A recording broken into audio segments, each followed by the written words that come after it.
प्रश्नकाल यानी वो सवाल जिसका पूछा जाना जरूरी है। नमस्कार, मैं हूं सुशांत सिन्हा और प्रश्नकाल में आज वो सवाल जिसे सालों पहले से इस देश में हर स्तर पर उठाया जाना चाहिए था और आने वाले सालों और उन सालों के हर दिन में भी उठाया जाना चाहिए। सवाल यह कि जिंदगी का सबसे अहम हिस्सा यानी पानी जितनी तेजी से हम खत्म कर रहे हैं, हमारी जिंदगी बचेगी कैसे? हम खत्म नहीं हो जाएंगे। बिना खाना खाए आप 4, 5 या 10 दिन भी रह लेंगे, लेकिन पानी के बिना 1 या 2 दिन भी रह पाएंगे क्या? नहीं रह पाएंगे। लेकिन जिसके बिना जिंदा रहने की कल्पना भी नहीं हो सकती, उसी पानी को कल्पना से परे जाकर रोज लुटा रहे हैं, खत्म कर रहे हैं। प्रश्नकाल में कुछ चौंकाने वाले आंकड़ों के जरिए इस बेहद गंभीर समस्या से आपका परिचय कराऊंगा, लेकिन पहले 3 तस्वीरें आपकी स्क्रीन पर रख रहा हूं। एक तस्वीर हिंदुस्तान के उत्तर पूर्व की है, यानी गुवाहाटी की है, जहां कुछ दिन पहले एक दिन में मानो पूरे सीजन की बारिश हो गई, यानी शहर पानी पानी हो गया। दूसरी तस्वीर नासिक की है, जो वैसे तो पश्चिम में है, लेकिन वहां भी वही हुआ जो पूर्व में गुवाहाटी में हुआ। बादल इतना बरसे कि शहर तालाब बन गया, और भी वही हुआ जो पूर्व में गुवाहाटी में हुआ। बादल इतना बरसे कि शहर तालाब बन गया और लोग हलकान रहे। लेकिन एक तरफ ये तीसरी तस्वीर भी आपके स्क्रीन पर, जो इसी हिंदुस्तान के कई हिस्सों का सच है, जहां पीने तक के लिए पानी की किल्लत है। अब ये मत सोच लीजिएगा कि ये तो कुदरत का किया है, आप क्या कर सकते हैं इसमें? बिल्कुल नहीं, ये सब हमारा और आपका किया हुआ है। कैसे, ये बताऊंगा, लेकिन पहले गुवाहाटी और नासिक में जो हुआ है उस पर यह रिपोर्ट देखिए और मसले को करीब से समझिए।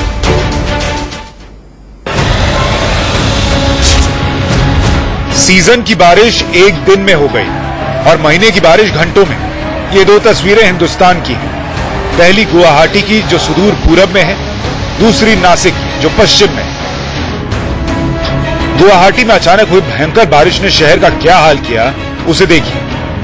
कुछ घंटों पहले जहां बारिश के लिए मन्नतें मांगी जा रही थी, वहां मुसीबत की ऐसी बारिश हुई कि लोगों का जीना मुहाल हो गया।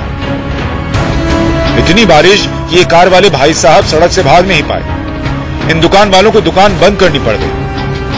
कुछ घंटों की बारिश के बाद म्यूनिसिपैलिटी वालों को हजार हॉर्स पावर के पंप लगाने पड़े ताकि बाजार और कॉलोनी में भर चुके पानी को निकाला जा सके। ऐसा इसलिए हुआ कि बारिश मिलीमीटर में होने के बदले सेंटीमीटर में हुई। जो बारिश कई महीनों में होती वो कुछ घंटों में हो गई। इधर से जो मकान बना के दिया था उधर में भी आपका घुटने तक पानी घुसा है। अब बारिश में बहते इस टेम्पो को देखिए। महीने की बारिश जब घंटों में हो तो शहर में सड़क पर दरिया बहने लगता है। सड़क किनारे पार्किंग में खड़ी ये बाइक्स ऐसे बहने लगी मानो प्लास्टिक का खिलौना हो। नासिक वालों को समझ में नहीं आ रहा कि मानसून क्या इस तरह ही बरसने वाला है।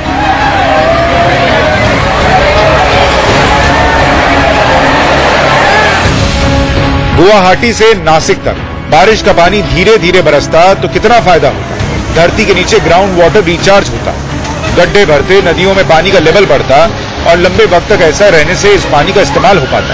लेकिन ये पानी एक साथ बरस गया और इसका बड़ा हिस्सा बर्बाद चला गया। दुनिया में पानी की विकराल होती समस्या के पीछे बड़ी वजह अब ये भी है।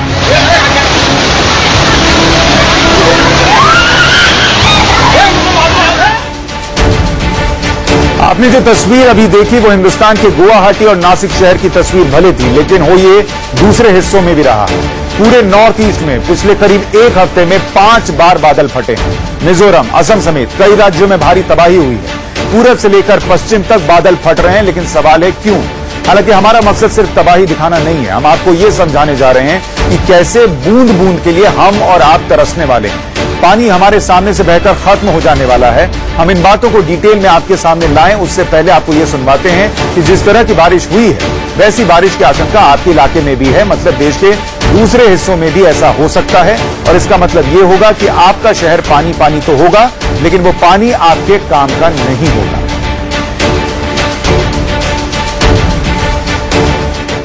अभी ये हफ्ते में भी ये पूरा एक 7 दिन के लिए है हमारा फोरकास्ट और आउटलुक है। उसमें भी हम लोग wide spread activity, rainfall activity expect कर रहे हैं नॉर्थ ईस्टर्न स्टेट में। और असम, मेघालय और नागालैंड, मणिपुर, मिजोरम, त्रिपुरा के लिए हमारे तरफ से चेतावनी भी गया है हेवी रेनफॉल के लिए। जगह जगह इस तरह से बारिश होगी तो जान के नुकसान का खतरा तो है ही, साथ ही बारिश का जो पानी जमीन के नीचे या दूसरे स्रोतों तक पहुंचना है वो फिर हम तक पहुंचता है, वहां से उस चक्र के खत्म होने का खतरा भी सामने खड़ा हो जाएगा। खैर, आपको विस्तार से समझाते हैं कि पानी की यह समस्या कितनी भयावह होती जा रही है, हम कैसे पानी के लिए तरस रहे हैं और कल कितना तरसने वाले हैं, ये समझाएं। उससे पहले ये समझिए कि हमारे पास पानी है कितना और आता कहां से है, इसको जरा समझने की कोशिश कीजिए। धरती पर पानी कहां कहां है इसको देखिए। 97% जो पानी है वो समंदर में है। पानी की कमी नहीं है धरती पर, लेकिन 97% पानी समंदर में है जो कि पीने के लायक नहीं है। इसके अलावा जो 3% पानी बचता है वो पानी ग्लेशियर में है, बारिश से आता है और फिर भूजल के तौर पर चला जाता है। लेकिन ये जो 3% पानी हमारे काम का होता है उसमें किस तरीके से बंटवारा है वो देखिए। इसका 2/4 हिस्सा यानी 1.25% बर्फ और ग्लेशियर के तौर पर है, जो कि हम तक सीधे नहीं पहुंचता, जब बर्फ या ग्लेशियर पिघलते हैं तब पहुंचता है। 1% का आधा पानी यानी भूजल यानी अंडरग्राउंड वाटर के तौर पर है, जो कि हम और आप इस्तेमाल करते हैं, और जो बचा हुआ हिस्सा है वो जलाशय, नदियों और तालाबों और झीलों में है, जिसको अगर हम गंदा कर रहे हैं तो वो पानी भी वेस्ट कर रहे हैं, यानी बहुत कम पानी हमारे पास है। अब बड़ा सवाल यह है कि पानी का संकट क्यों होने लगा है। इसकी 1-2 वजह नहीं है, कई वजह हैं और हर वजह दूसरे से मकर जाल की तरह जुड़ी हुई है। जैसे पर्यावरण से छेड़छाड़ की वजह से ग्लोबल वार्मिंग बढ़ रही है और इसकी वजह से मौसम का चक्र बदल रहा है। उसी की वजह से एक दिन में इतनी बारिश हो जा रही है जितनी महीने में या कई बार साल में होती है, और इसकी वजह से पानी जमा नहीं हो पाता। दूसरी तरफ ग्लेशियर पिघलता जा रहा है और बूंद बूंद के लिए हाहाकार मचने लगता है। इतना ही नहीं, बचा हुआ पानी तेजी से गंदा भी हो रहा है। गंगा यमुना जैसी नदियों का क्या हाल हमने कर दिया है ये सबको पता है। जैसे जैसे दिन बीत रहे हैं समस्या बड़ी और विकराल होती जा रही है। कैसे, जरा इसको समझिए कि कैसे यह समस्या बढ़ रही है और पानी के लिए हाहाकार किस तरीके से मच रहा है। भारत में 60,000 गांव ऐसे हैं जहां आज भी पीने के पानी का स्रोत नहीं है, उनको कहीं से जाकर पानी लाना पड़ता है। भारत में हर साल, माफ कीजिएगा ये गलत लिखा, हर साल 10 लाख बच्चे दूषित पानी पीकर डायरिया से मर जाते हैं, यानी जिनको पानी मिल भी रहा है वो इतना गंदा है कि 10 लाख बच्चों की हर साल मौत हो रही है। भारत में हर साल 4.5 करोड़ लोग दूषित पानी से बीमार पड़ते हैं, मतलब मौत नहीं होती लेकिन उनको बीमारी होती है और वो शरीर को नुकसान पहुंचाती है। भारत में राजस्थान और जैसे राज्य में घरेलू महिलाओं को रोजाना 4 घंटे चलकर पानी लाने के लिए जाना पड़ता है। ये आज की स्थिति है आजादी के 70 साल बाद। पश्चिमी राज्यों महाराष्ट्र और गुजरात में 30% लोगों के पास साफ पीने का पानी नहीं है। लेकिन दुनिया में समझिए कि दुनिया में 100 करोड़ लोगों के पास पीने का पानी नहीं है। पानी की इतनी बड़ी समस्या सिर्फ हमारे सामने नहीं, दुनिया के सामने खड़ी है और 2025 तक ये समस्या इतनी बढ़ जाएगी कि दुनिया की 50% आबादी के पास पीने के लिए पानी नहीं होगा और जल संकट खड़ा हो जाएगा। लेकिन ये याद रखिए कि जब तक आपके घर में नल खोलते पानी आता रहेगा ना, तब तक पानी की इस किल्लत का अंदाजा आपको लगेगा नहीं। पूछिए उनसे जो बूंद बूंद के लिए तरस रहे हैं, और कल को वही हाल आपका भी हो सकता है, और जिसे हम भविष्य बता रहे हैं वो बिल्कुल सामने खड़ा है। जरा समझिए कि पानी की किल्लत का मतलब क्या है, क्योंकि इसकी एक परिभाषा भी तय की गई है। आंकड़ों के जरिए समझाते हैं कि पानी की किल्लत को जिस परिभाषा में मापा गया वो क्या है। 1700 क्यूबिक मीटर प्रति व्यक्ति अगर पानी होता है तो इसका मतलब यह है कि कभी कभार दिक्कत होगी, सामान्य हालत इसे माना जाता है। ये 1700 का आंकड़ा याद रखिएगा, बहुत काम आएगा, आगे बताऊंगा। 1000 क्यूबिक मीटर प्रति व्यक्ति अगर पानी हो जाए अगर किसी देश में, शहर में, तो भयंकर दिक्कत हो जाती है पानी की। तो 2 आंकड़े बांध के रख लीजिए, 1700 और 1000, ये आगे काम आने वाले जब हम भारत की स्थिति समझाएंगे। लेकिन इस बीच ये समझिए कि 1 क्यूबिक मीटर होता क्या है। 1 क्यूबिक मीटर का मतलब होता है 1000 लीटर पानी। अब 1000 लीटर पानी का मतलब दिल्ली में आप देखिए कि हर महीने 20,000 लीटर पानी फ्री मिल रहा है, यानी 20 क्यूबिक पानी आपको फ्री मिलता है। लेकिन 20 लीटर की बाल्टी में अगर एक दिन में आप इसको 20 लीटर की बाल्टी से मापिए तो 33 बाल्टी पानी आपको हर दिन मिल रहा है। 20,000 लीटर को अगर कैलकुलेट करें दिन के हिसाब से। अब 33 बाल्टी में क्या क्या करना है आपको? नहाना भी है, फ्लश भी करना है, पीना भी है, किचन का काम भी करना है, ये सब कुछ करना है, और पूरे परिवार के लिए वो 33 बाल्टी पानी है दिल्ली में जो फ्री का पानी मिल रहा है। पानी की मौजूदगी का मतलब सिर्फ सप्लाई का पानी नहीं होता, बल्कि हर स्तर पर आपको पीने लायक पानी मिलना चाहिए, और साथ ही पानी की उपलब्धता में नदियों, झीलों, तालाबों और भूजल का पानी भी शामिल कर लिया जाता है, ये भी ध्यान रखिएगा। तो इस तरीके से मोटे तौर पर आपको यह समझ में आएगा कि किस तरीके से पानी आप तक पहुंच रहा है। अब हम पानी खपत कहां कर दे रहे हैं उसको समझिए, फिर भारत का हाल बताऊंगा। पीने में हम रोज 3 लीटर प्रति व्यक्ति औसतन खर्च कर रहे हैं। खाना पकाने में 4 लीटर प्रति व्यक्ति पानी हम खर्च कर देते हैं। नहाने में 20 लीटर पानी प्रति व्यक्ति हम खर्च करते हैं और टॉयलेट फ्लश करने में 40 लीटर पानी रोज प्रति व्यक्ति हम बहा रहे हैं। कपड़े धोने में 25 लीटर, बर्तन धोने में 20 लीटर प्रति व्यक्ति, और इस पूरी खपत को आप जोड़ें एक दिन में तो वो 112 लीटर पर आकर ठहरती है, जो कि एक आदमी खत्म कर दे रहा है। अब सवाल यह उठता है कि हमारे यहां कितना पानी है, मतलब भारत में प्रकृति ने हमें भरपूर पानी दिया। पश्चिमी अमेरिका, जिसे दुनिया में धरती का सबसे विकसित हिस्सा माना जाता है, वहां के मुकाबले 6 गुना ज्यादा पानी हमारे यहां बरसता है। हर साल बारिश होती है। इसके लिए प्रकृति ने जैसा मॉनसून सिस्टम हमें दिया है वैसा दुनिया के दूसरे किसी हिस्से में नहीं है। फिर भी हम पानी के लिए तरसते जा रहे हैं। हमारे यहाँ की नदियां मरती जा रही हैं, सूखती जा रही हैं। हिंदुस्तान में पानी कैसे खत्म होता चला गया है उसको आंकड़ों के जरिए समझिए। आप याद रखिएगा, मैंने आपको बताया था 1700 क्यूबिक मीटर पानी यानी सामान्य स्थिति, 1000 क्यूबिक मीटर पानी यानी बहुत दिक्कत होगी पानी की। हमारे यहाँ 1951 में भारत में प्रति व्यक्ति 5000 क्यूबिक मीटर पानी मौजूद था। 2001 में 50 साल में यह घटकर 1820 क्यूबिक मीटर प्रति व्यक्ति पर आ गया। 2011 10 साल में यह और घटकर 1545 क्यूबिक मीटर पर आ गया। 1700 क्यूबिक मीटर पर सामान्य स्थिति थी, कभी कभार दिक्कत आएगी, हम पहले ही उससे नीचे हैं। 2030 तक यह आकलन है, यह अंदाजा है कि भारत में 1300 क्यूबिक मीटर पानी रह जाएगा। आशंका इस बात की है, यानी सामान्य से कम, और जो खतरा है 1000 क्यूबिक मीटर पर पहुंचकर पानी की भयंकर समस्या झेलने का, उसके हम बहुत करीब पहुंच जाएंगे 1300 क्यूबिक मीटर।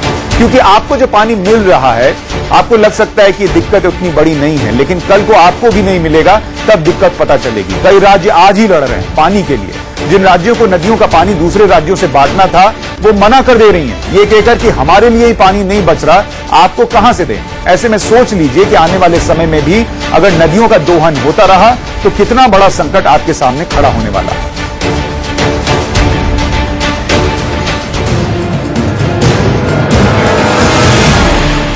बीते 2 दशकों में पानी हिंदुस्तान जैसे जल संपन्न देश में राजनीतिक मुद्दा बनता जा रहा है और आशंका है कि अगले 1 दशक में यह मसला बड़े विस्थापन और आपसी संघर्ष की बड़ी वजह बन सकता है।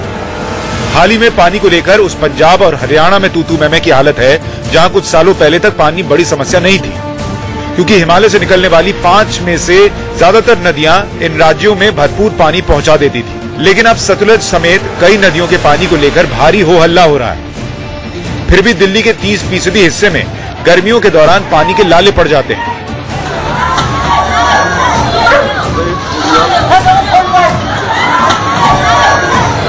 हालत यह है कि राजधानी दिल्ली तक पानी की पहुंच के लिए सुप्रीम कोर्ट और केंद्र सरकार को दखल देना पड़ रहा है। दूसरी तरफ पंजाब ब्यास नदी के पानी को हरियाणा और राजस्थान जैसे राज्यों से साझा नहीं करने पड़ा है। इसके लिए सतलज यमुना लिंक नहर को लेकर विवाद थम नहीं रहा। कमोबेश यही हाल दक्षिण में कर्नाटक और तमिलनाडु के बीच है। यहाँ कावेरी जल विवाद का मुद्दा सालों से है और ये सुलझने की बजाय और जटिल होता जा रहा है। आशंका है कि नर्मदा में घटते जलस्तर को देखते हुए पश्चिम मध्य के राज्यों में भी ऐसी अनबन छिड़ सकती है। वर्ल्ड बैंक की एक स्टडी में इस बात का जिक्र है कि भारत की 20 सदा नीरा नदियां, यानी वैसी नदियां जिसमें सालों भर पानी बहा करता है, उसमें से 5 नदियों का पानी 1000 घन मीटर के आसपास ही रह गया है। मतलब मोटे तौर पर ये नदियां सदा नीरा से बरसाती हो गई। अगले 30 सालों में इसमें 5 और नदियां जुड़ जाएंगी, जिसमें यमुना जैसी नदी भी शामिल है। मतलब देश में 2047 तक सिर्फ 10 नदियां ही सदा नीरा बचेंगी। जो बच जाएंगी उसके बेसिन में पानी की मौजूदगी बेहद कम रह जाएगी। नदियों में तेजी से पानी घटने की भी कई वजह हैं। इनमें कुछ वजह ऐसी हैं जो सीधा प्रबंधन का मामला है, जैसे उपलब्ध पानी का इस्तेमाल हम कितना करते हैं, कैसे करते हैं। वो भी आपको समझाते हैं कि पानी दरअसल हमारे पास है भी, पानी का इस्तेमाल हम कैसे कर लेते हैं वो देखिए। दुनिया और भारत का कंपैरिजन आपके सामने रख रहा हूं। हमारे पास जितना पानी है, दुनिया में खेती के लिए पानी का इस्तेमाल कितना होता है? 70%। हम 80% करते हैं। और उसमें भी दिक्कत यह है कि हमने किसानों को मुफ्त बिजली दे रखी है कि आप पानी का जितना मन उतना इस्तेमाल कीजिए पंप चलाकर। अब उसमें पानी की बर्बादी बड़े स्तर पर हो जाती है कई बार। उसको भी रोकने की जरूरत है, प्रबंधन की जरूरत है। उद्योग के लिए दुनिया में 22% पानी इस्तेमाल होता है, हमारे यहाँ 15% होता है। और घरेलू उपयोग में दुनिया में 8% हिस्सा जो उनके पास पानी है वो इस्तेमाल कर रहे हैं। हम 5% हिस्सा जो है वो सिर्फ और सिर्फ घरेलू इस्तेमाल के लिए कर रहे हैं। मीठे पानी का इस्तेमाल 54% तक इंसान कर लेते हैं। आप समझिए कितनी तेजी से हम इसे खत्म कर रहे हैं। और 2025 तक मीठे पानी का इस्तेमाल, यानी जो पीने वाला पानी है, इंसानों के लिए 70% उसका इस्तेमाल हो जाएगा। तो आप समझिए कि वो कितना ज्यादा बढ़ने वाला है। हिंदुस्तान में पानी की दिक्कत जिस रफ्तार से बढ़ रही है ना, उसके मुताबिक अगले 10 सालों में हालात ऐसे बन जाएंगे कि देश के शहरों में जो वाटर सप्लाई रोज होती है ना, वो 5 दिन में एक बार कटनी पड़ जाएगी। जिस रफ्तार से हम अभी पानी की खपत कर रहे हैं, वैसे ही करते रहे तो ये बात सच होने में ज्यादा वक्त भी नहीं लगेगा। इतना ही नहीं, हमारे यहां बरसात का वो पानी जिसे हम हर तरह से इस्तेमाल कर सकते थे, वो 85% बहकर समुद्र में चला जा रहा है, भूजल में नहीं जाता। ये भूजल में तब जाता जब तालाब, झील और बाकी स्रोतों को हम रिचार्ज कर पाते और जंगलों को बचा पाते। भारत में सालाना भूजल 3 मीटर नीचे चला जाता है। दिल्ली, मुंबई, नोएडा, गुड़गांव जैसे शहरों में जो पीने लायक पानी पहले 200 और 250 फीट पर मिल जाया करता था, वो अब 400 फीट नीचे मिल रहा है। गंगा का पानी पिछले 18 साल में 7% ज्यादा गर्म हो चुका है। गंगा में पानी का घनत्व पिछले 3 दशकों में आधा रह गया है और गंगा में गंदगी 400% बढ़ चुकी है।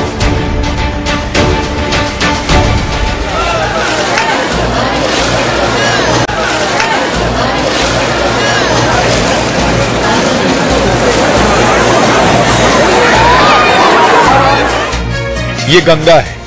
हिंदुस्तान के सबसे पुराने शहर वाराणसी के वजूद का मतलब ही गंगा है। लेकिन बनारस में गंगा की क्या हालत जून के दूसरे हफ्ते में है, जरा वो देखिए। नदी सिमट कर ऐसी हो गई है मानो नाला हो। गंगा के घाटों पर गंदगी तो खत्म हुई है, लेकिन पानी वैसा ही है, आचमन के लायक तक नहीं। अब जरा हरिद्वार की तस्वीर देखिए। अब दोनों तस्वीरें एक साथ देखिए। अभी एक रिसर्च में ये बात सामने आई कि हरिद्वार में भी गंगा का पानी पीने लायक तो दूर, नहाने के लायक तक नहीं। गंगा के लिए अनशन करने वाले शिवानंद महाराज क्या कह रहे हैं, वो सुनिए। मामूली झरना का पानी पी लेता था, मस्त रहता था। आज गंगा का पानी हम लोग ये नहीं कर सकते। आचमन यदि सब दिन करेंगे तो फिर दिक्कत है। आचमन हम करते हैं तो होठ में केवल लगा भर देते हैं, अंदर जाने नहीं देते हैं। ये स्थिति। भारी शोर शराबा हुआ तो गंगा सफाई से जुड़ी एक एक्शन कमेटी ने सिफारिश की कि गंगा में गंदगी फैलाने वाले को 7 साल की कैद और 100 करोड़ रुपए का जुर्माना होगा। जुर्माने की सिफारिश उन फैक्ट्रीज के लिए है जो बार बार चेतावनी के बाद भी गंगा में रोजाना हजारों लीटर जहरीला पानी डालते जा रहे हैं। लेकिन भारत सरकार के जल संसाधन और गंगा संरक्षण मंत्री कहते हैं कि जुर्माना और कैद तुरंत संभव नहीं है। प्रावधान किया जा रहा है, गंगा जी में कोई अगर कचरा डालता है या कोई प्रदूषित करता है तो क्या इस तरह के किसी कड़े कानून का भी प्रावधान का सरकार कोई विचार कर रही है? विचार तो बहुत होते रहते हैं, लेकिन अभी ऐसा कुछ नहीं कह सकते कि कानून बन रहा है। विचार तो लगातार लोगों के सुझाव आते हैं और विचार चलते रहते हैं, और गंगा जी पे काम स्पीड से शुरू भी हुआ है। बताइए, गंगा को मां बुलाते हैं लेकिन उसका तो ख्याल नहीं रख पाते। पर हम मां जिस तरीके से आज भी हमारा ख्याल रख रही है, लेकिन हालात जिस तरीके से बदल रहे हैं, ये भी शायद भविष्य में नहीं हो पाएगा। लेकिन ध्यान रखिएगा, जैसा मैंने कहा था कि 54% पानी इंसान यूज कर ले रहे हैं, तो जानवरों के लिए क्या बचेगा? ये पृथ्वी हमारे अकेले की नहीं है। और जब हम 70% पानी इस्तेमाल कर लेंगे तो जानवरों का क्या होगा, वो भी ध्यान रखिए। जीवन का मूल मंत्र बनाइए कि जल है तो जीवन है। जहां संभव हो पानी बचाइए, क्योंकि पानी बचेगा तो हम और आप बचेंगे। प्रश्नकाल में आज के लिए इतना ही। हमें ट्वीट करके अपनी राय जरूर भेजें @सुशांत सिन्हा पर और #प्रश्न